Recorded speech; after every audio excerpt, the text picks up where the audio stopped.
Wonderful. Hello, everyone. Today, across the Sweden and Lithuania, me and Pavan are having the conversation or reflection where Pavan is introducing MP Diagnostic as the CEO and a co-founder of this company. And welcome, Pavan, finally to the CEO World Record. It's a pleasure to onboard you. Thank you so much, Lara. It's a pleasure talking to you. So, could you, Pavan, take me back in time? I know your origins are Indian, right? You have a business and as well a most likely scientific degree. We're in the research field in a health industry. How on earth did you move from a country where it's so warm and sunny to Sweden? Yeah. Um, so I met a professor when I was doing my PhD in Anna University. So one step back. So basically, I'm a clinical pharmacist from one of the prestigious universities in India, which is called Madras Medical College. Also, I did my hospital and healthcare management in biotechnology and a PhD in clinical biotechnology. In between, I also have a hospital and healthcare management degree. So all in all, prompted me to think a little bit more about the gaps and also the need. That the healthcare system or ever growing healthcare system is needed. So that's how I started to think about the entrepreneurship as well. So I got my European scholarship, thanks to European Union for funding this scholarship, and I came to Sweden in one of those wintry days, actually, 10 years back. So that's how I started coming to Sweden. I came to Sweden, actually. Wow. Wow. Yeah, and share with us why you do what you do today, why you stayed, what is making you, stand up every morning and do what you continue to do. One of the main things why what is making me or why it is making me is because, as I said, I'm a clinical pharmacist, so that means that I worked in the hospital, so I see people suffering. It might be a small infection, or it might be a small ailment or so. But if we don't diagnose it properly, if we don't um, analyze the infection or the ailment, then the treatment can be completely different, and the person might not be cured forever. So that is one of the strongest points, which makes me to think that we have to really, really work on streamlining as well as making this diagnostics more proficient, in order to say, so that we can correctly as well as timely detect the infections, so that the doctor or the clinicians can choose the appropriate treatment, so that they can plan the antibiotics, so that we can cure that patient, not only that patient but also the community. And if you're curing one person in a family, that means that it's a family thing, right? So that's what I think, and that makes me to run, actually. That makes me to think, and that makes me to run. Yeah. So, so if you could remember back the events when you while you worked maybe in the hospital, and the reason why I want you to share about that, because I know that we more people who are sitting in the office working with our brain, when we are not that often in the hospitals, and really we know, all of us know that health is everything, like theoretically, right? until until Yes. we really know, right? So could you take us Yeah. like back and share those events that truly made you see that that is everything? Absolutely sure. Sure. So maybe I can give one my childhood experience, and also one I can give my recent experiences. So when I was a kid, my parents, I mean, we have both the parents, working parents, so that means that I have Nana. So she was Mhm. taking care of me until 8 years of age. Then when I grew up, like 10 years, 11 years, I was not allowed to meet her. She was very close to me, but I couldn't meet her because she was isolated in a room. And I didn't know what was the disease, and they also didn't know what was the disease or what was the infection.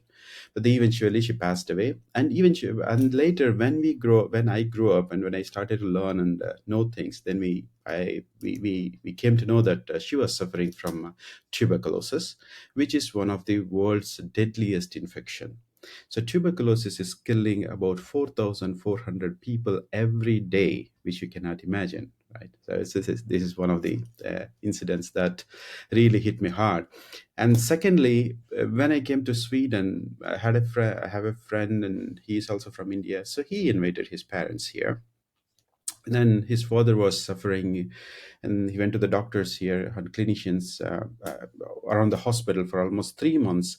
They were giving different treatments, but they couldn't identify the disease or infection. So his father went back to India, and in India, the Indian doctors have identified the infection to be tuberculosis within 2 weeks. So the point Mm. what I wanted to say here is we are living in a completely different world or a geography where we don't foresee such infection would might exist here, could be exist here. So the doctors are super good here. The technology as well as the healthcare system is fantastic. However, if we don't detect the infection correctly, then we cannot treat.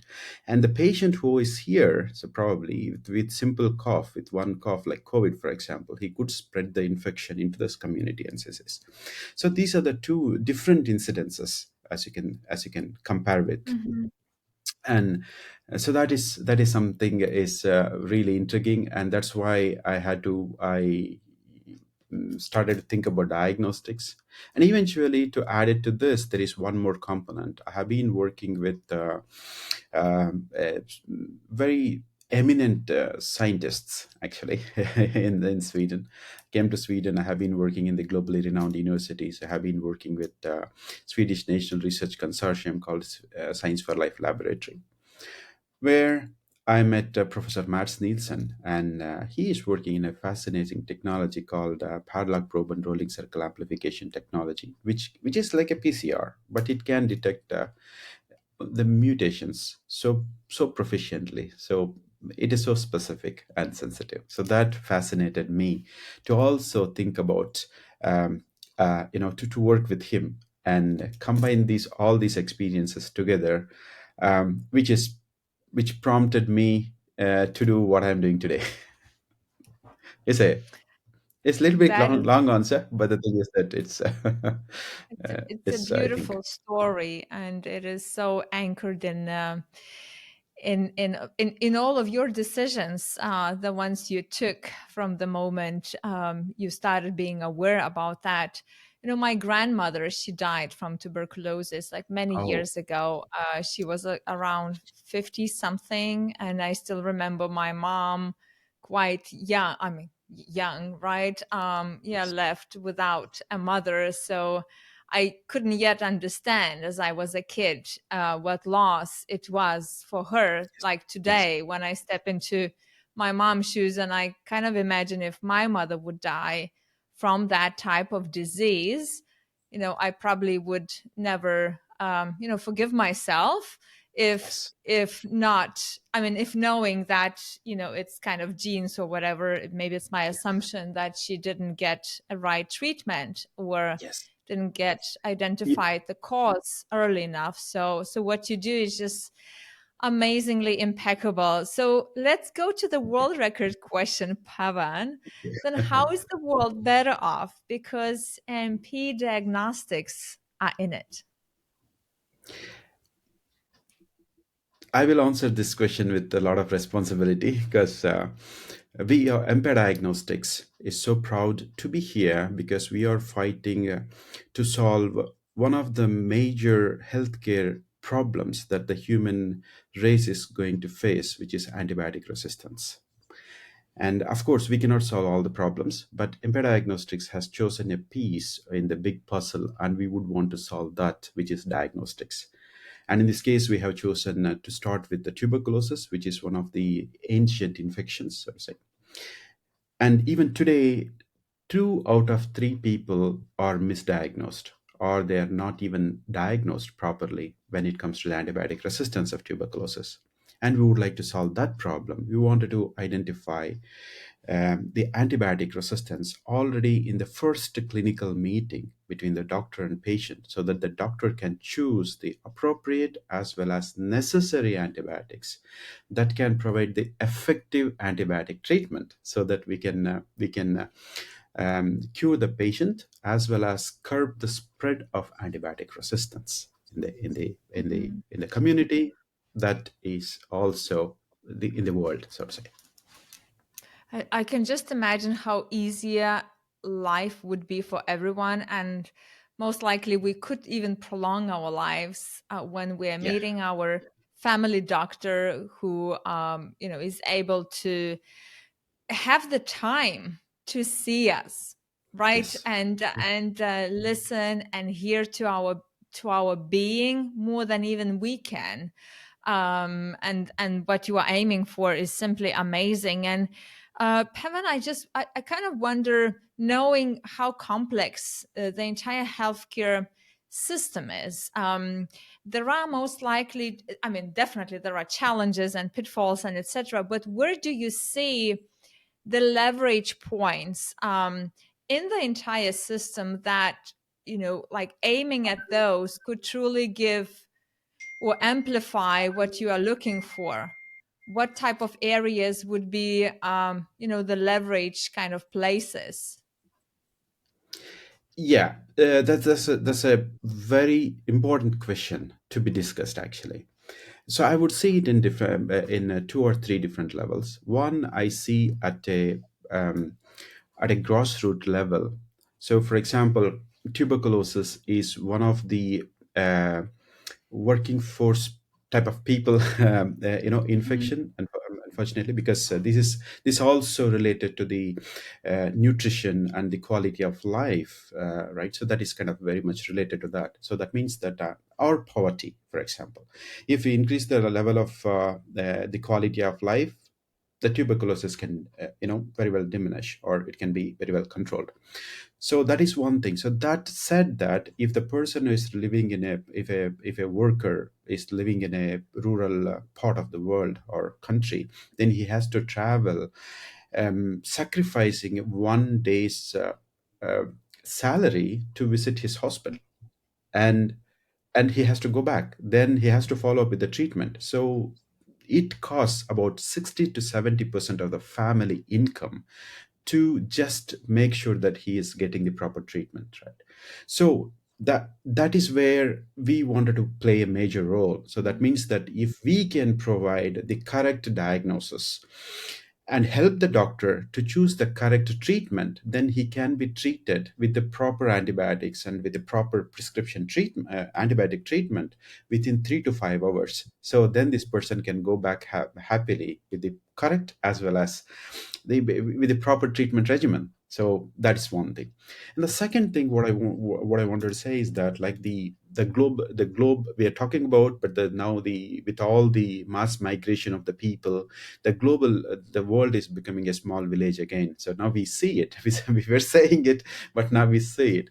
So which also caters infections from different parts of the world. So, for example, recent war in Ukraine um, is also making people to move from that country to, unfortunately, to other countries.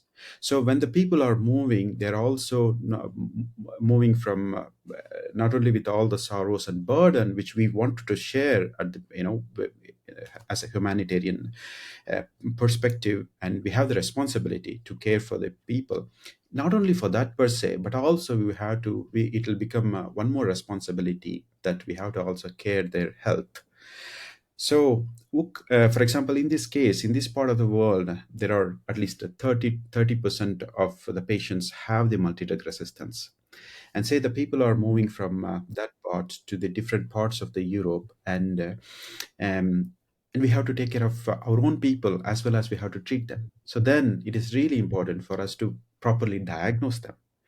And this is one of the major questions when I talk to the European colleagues or investors or or healthcare people. Oh, tuberculosis is not a problem of Europe anymore, or at least Anymore. Yeah. Eastern Hmm. Europe anymore. So it is somewhere in the Asia or Africa or India, for example.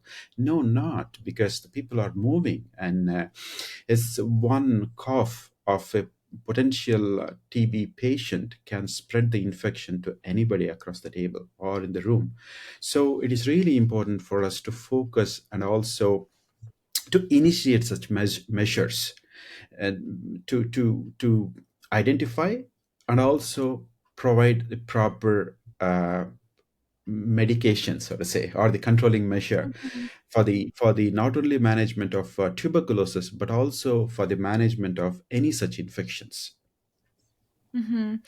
I That, really am amazed that you have chosen the leverage point, which is a human being, like not the doctor as kind of a second, spot in the yeah. system, but a human being who can be. Because sorry, because sorry, I'm interrupting here. Because the doctors are they are dependent on the laboratory reports. They are dependent on the equipments. They are dependent on the laboratory personals. The doctor is not diagnosing him, doing the laboratory tests. So based on the laboratory report, the doctor is making a treatment, and based on the instrument's output, the doctor is designing his treatment or choosing the antibiotics. So that is the so critical point that makes the whole treatment process so effective or ineffective. Mhm.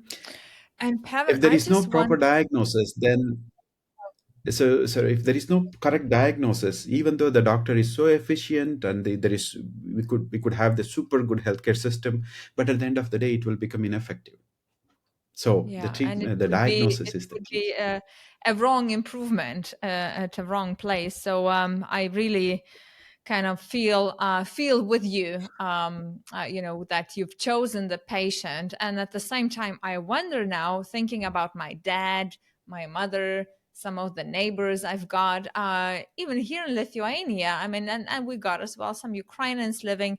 I'm just thinking, what does it take for us who we feel that we are we are healthy and etc., to to go and do the checks for that type of disease. um like, what does it take for us to truly knock on the door, or fill out some type of application to make that happen? um Um, and what could be that, I don't want to call it push, but the trigger to truly make health a priority number one, like yeah. when we are healthy. I mean, this is this is an important question, and this is a common question for everyone, right? So when I have to be tested, so when should I be cautious of this thing? So whenever we feel something not. Whenever we feel something unusual in our body, so the body is the best engineer, but the body is the best evaluator. So if whenever we feel something unusual, then immediately it is always better to consult a doctor to get tested. One, and in this case, when it comes to the tuberculosis or when it comes to this infection, right? So it is quite obvious that usually the patients will the suspects, potential suspects would get evening fevers and weight loss, fever with sweating, and also diarrhea. So these are the symptoms. This will and continuous cough. So this will prolong for more than 3 weeks. Then immediately, that is a strong sign that one should be tested for tuberculosis as well. I see. And Pavan, do you get sometimes disappointed, and maybe even feel a little bit anger inside of you when you see the complexity of a healthcare as a system, when you see our our kind of us as humans not taking that deep responsibility for our health? Do you? Yes, yes. So I'm also a human being at the end of the day, right? So, true. So we see the, maybe I can put it in a perspective of a individual, and also I consider the state as also an individual, because the state, if state has the whole organization, if it has a life, right? So it is also a big brother representing the whole community. So that's right. So yes. So um, we are talking about poverty, we are talking about climate change, we are talking about exploring different planet and all those things. But we have to also identify what exactly is the building block of our life, right? So that is, of course, people need food, people need good living, and also people they deserve to have a decent healthy life. So that means that the healthcare systems has to be proper, and they have to be equipped. The hospitals have to be equipped with the proper personnel, with the with at least a decent amount of needed personnel to provide the healthcare system, and also the services, health services to that community, cutting down the long waiting times, for example, and also the cost. This thing. So it's really important for us to also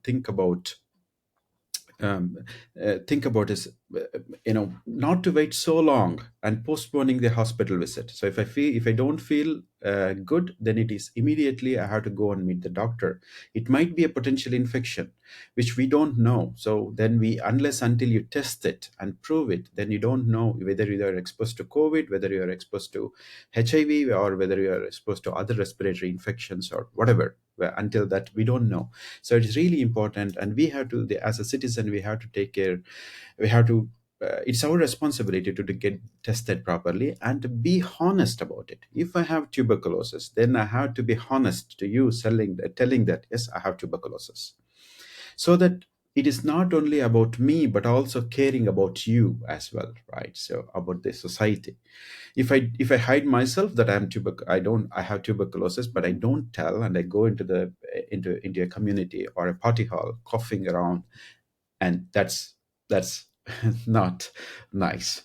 That's something. And when it comes to the state, then the state also has to give more funds, allocate more funds to support the healthcare system, because there are many hospitals that are understaffed, they don't have the proper equipments, um, and all are supposed to go to the super specialty hospitals. So the question is that, like, if you start treating the patients already in the first level of the healthcare system, which is the Hmm. primary healthcare system, then the cost, as well as the transportation of, or the exportation of the people from this level to that level, would be reduced. And that's, in the other hand, that would be a big saving for the state as well. So uh, this, when that doesn't happen, and then also, like, for example, when it comes to the tuberculosis, it requires 10 billion US dollars for the per year for the control, as well as for the management of tuberculosis. But the whole tuberculosis research, as well as the that area, is completely underfunded. So we need better treatment, we need better diagnosis, but we don't. The researchers doesn't have that much money to come up with novel ideas, and to control this. So that is when I feel a bit sad, right? Even though we are not able to provide that, we couldn't. So not only me, there are many people like me who are in this similar situation. That's Absolutely, yeah. And it's a this is long answer, but I think I it's yeah, conveyed but the it's a message. needed answer because, as you said, we are all humans, and when we are dealing with this type of complexity, I mean, complexity, I mean, we know where it's coming from. It's just a lot of interacting parts that Yeah, might yeah, not have the same purpose overall, and that Exactly. purpose might be conflicting in between the parts. So I like Exactly. deliberately As a asked healthcare that. personnel, sorry, as a healthcare personnel, what I feel is like, we are investing in, defense systems. We are heavily investing in, all those, defense bombs, whatever, tanks, whatever, right? But we are forgetting a major killer that is among us, which is antibiotic resistance. And we have only a handful of antibiotics, and for the past 20, 30 years, we don't have a new groundbreaking antibiotic. No, it's not in the market. So we are investing something in that part, but we are just letting it go. We are not seeing the antibiotic resistance that is among us that we don't see, right? So that is Wow. um, I feel like a yeah. So Yeah, like you are moving the that walls that are not movable, right? And Pavan, now exactly. speaking, I know that you've been always a systems thinker, thinking holistically, kind of trying to glue all the parts of the system. Now let's tap into, let's just imagine what would be the ideal. It's probably never gonna be ideal, but let's just imagine for a moment ideal collaboration, cooperation, co-creation, whatever we can call it, of the ecosystem. I mean, healthcare ecosystem where we have doctors, I mean, guys like you, other, as well, diagnostic kind of specialists and research companies, where we have hospitals, where we have families, where we have patients.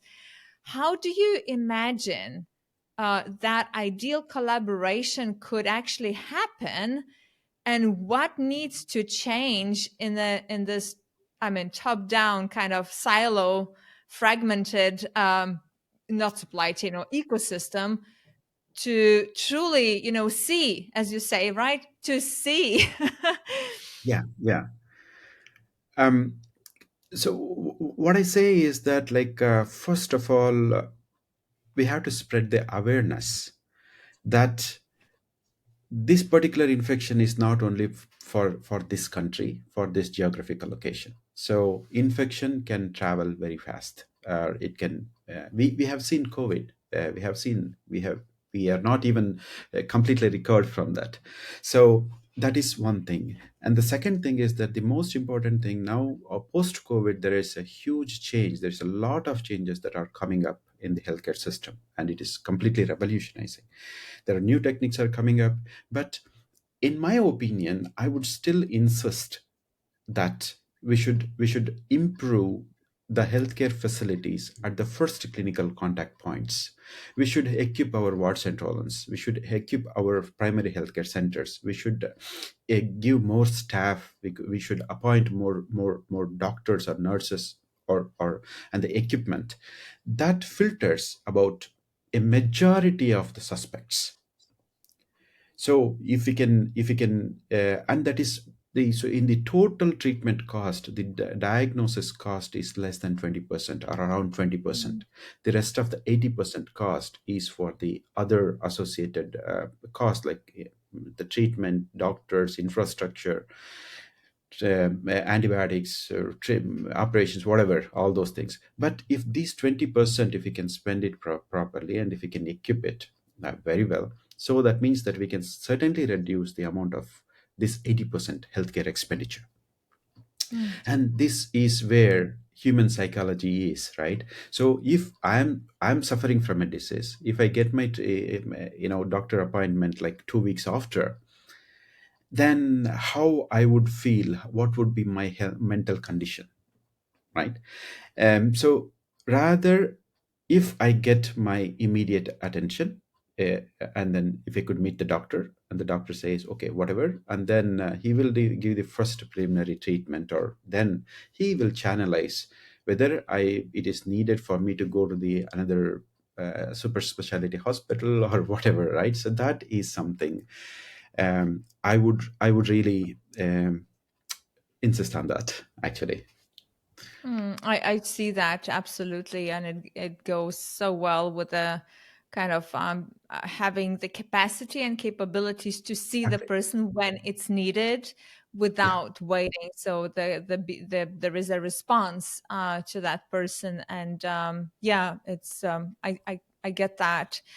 And Pavan, let's talk about the business rituals you guys have with your team, because I know you work internationally, and there is a team of like really high intellects working as you. And I mean, some of that probably remotely, some of that, being on in the office.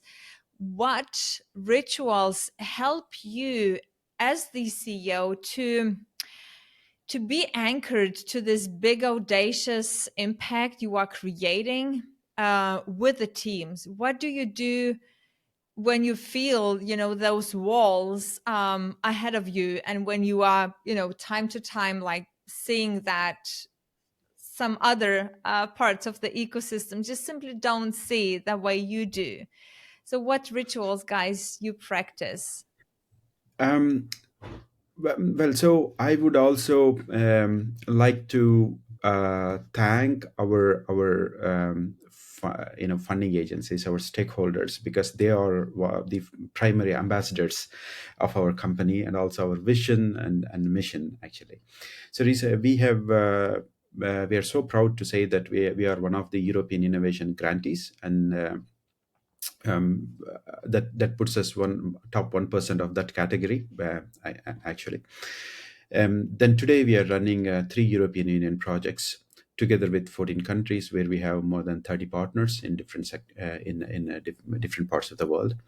And recently we also received a grant from Bill and Melinda Gates Foundation. So we are the first company ever to receive European Innovation Grant as well as the Bill and Melinda Gates Foundation grant.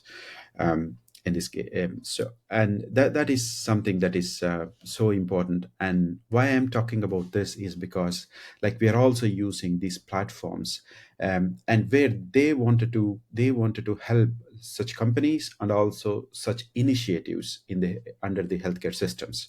So they identify the companies that are working in this area, and how, as a company, as a small body in the big society, and these funding agencies who are also, they have the huge ecosystem, so to say that.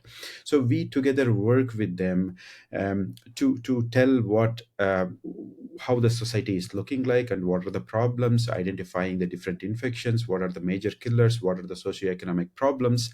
And they publish a lot of papers, and they give podcasts, and so there we are also a part of in this big mission, so to say. Then we are doing our small part, tiny part in this one, that's supporting these big initiatives, like the vision of European Foundation, and also Gates Foundation. And say, for example, when it comes to India, the Indian government, they wanted to cure tuberculosis and by 2025. And there are big Hmm. initiatives like Stop TB Community, and there are international foundations. So we wanted to work with them, so that to to to leverage this awareness, not only in the public but also across the governments, so that when the government puts a regulation, then everybody follows. Right. So that is something that we are working together with them. This is fascinating. Being And when it able comes to to. the CEO, for example, right, so that is something. So this is it becomes the responsibility to mediate two different worlds. One is this kind of the socioeconomic worlds, and in our house, that means within EMPE, we have fantastic intellectual people, right? So they are super good researchers, they're experienced people. And then it is also becomes the responsibility of the manager, um, and to um, to convey the same message to our own people, that what we are on to, what we are working to, and what big mission we are in. So right, so whatever the simple experiment that they make in the lab, it has a super big impact on the society when it comes out as a part of a test kit.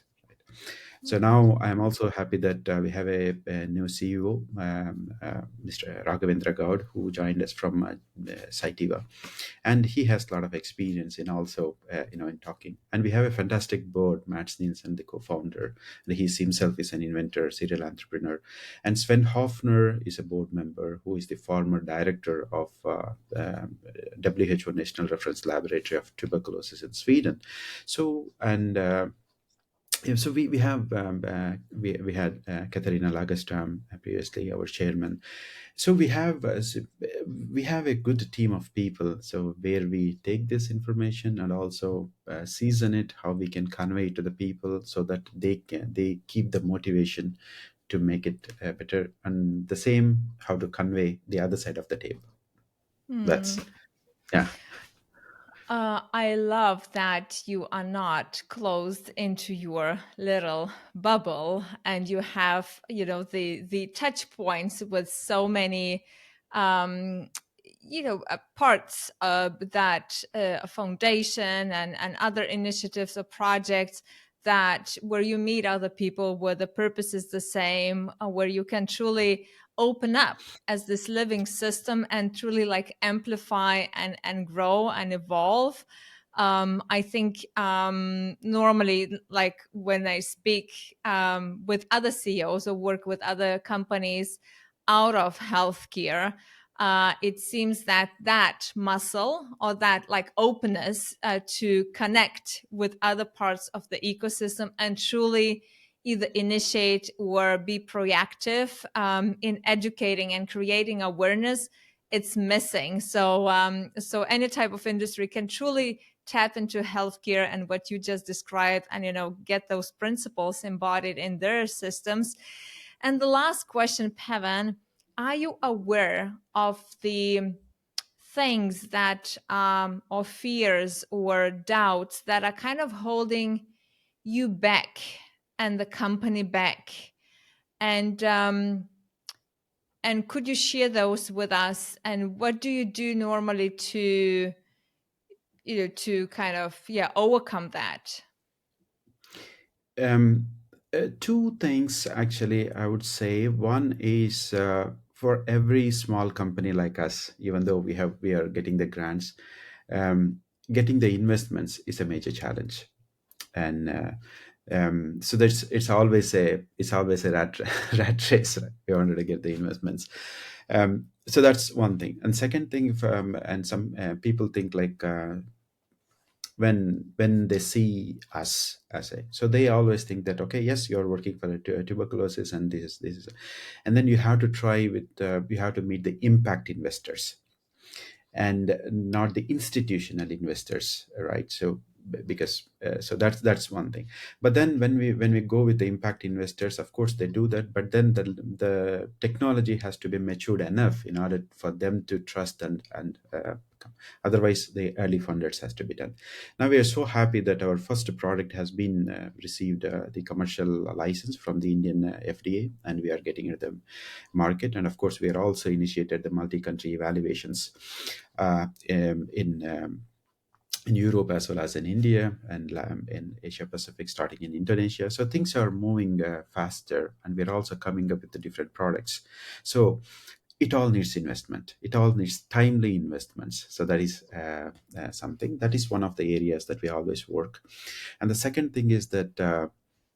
The conveying the message to the stakeholders, conveying the message to the policymakers, and also the bureaucrats, so to say, that this is exactly what we are working. And so, for example, in Sweden, this technology is developed in Sweden, and it's a pride for the country, and it's pride for us. And we are also working on three of the SDGs. UN goals, for example. So it's all in all, it's a compact, and we are this European technology now. It is coming out, and we have established a production facility, global production facility in India, and then we are getting into the that market actually. So it all needs some kind of association, collaboration with different stakeholders at different point of time. And that is something that I would expect. And there's a bit challenge, right? So from one sector to other sector. So that's why we would look for always we look for experienced professionals who have done this before, or who are at the verge of doing it, or who has some ideas in collaborating. So all in all, what I would say that like money, and also the information and technical help, so to say, to these two are the combinations which we are looking for, and that is what we are also working to get. Yeah. Pavan, um, I imagine the world far better off once you guys are able, and you are already tapping into the patient and able to craft that journey from the patient to the diagnostics to the doctors. And what you are doing is life changing. And as you say, there are people flying to the moon and really really think audaciously big, but it's not about the judgment, it's about finding your path. And I believe that you did find your path already in the childhood. So congratulations for being who you are, Thank you. and yeah, enrolling your biggest audacious purpose. So thank you, Pavan, for participating. Thank you, Lara. Thank you so much for you and the organization, for this opportunity. And it was really nice talking to you. Thank you.